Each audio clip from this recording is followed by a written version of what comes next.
एक लड़का हर रोज अपने बाप से पूछता था, अबू आप मुझे कितना चाहते हैं? बाप मुस्कुरा कर इसे गिले लगा लेता और कहता, इतना कि अगर तुम हंसो तो मेरी दुनिया रोशन हो जाए और अगर तुम रुआ तो मेरी आंखें भीग जाएं।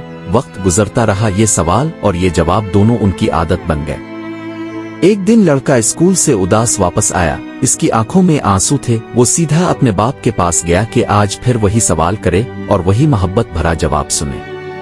मगर इस दिन दरवाजा खामोश था, घर में अजब सा सुकूत था और बाप कहीं नहीं था। इस दिन लड़के को पहली बार एहसास हुआ कि कुछ आवाजें हमेशा के लिए खामोश हो जाती हैं, मगर उनकी मोहब्बत कभी खत्म नहीं होती। वो बैठकर देर तक रोता रहा और फिर आहिस्ता से बोला, अबू आज भी मैं रो रहा हूँ, क्या अब की आंखें भीग रही होंगी? तब इसे समझ आया कि कुछ मोहब्बतें जवाब नहीं देती, सिर्फ दिल में हमेशा जिंदा रहती है।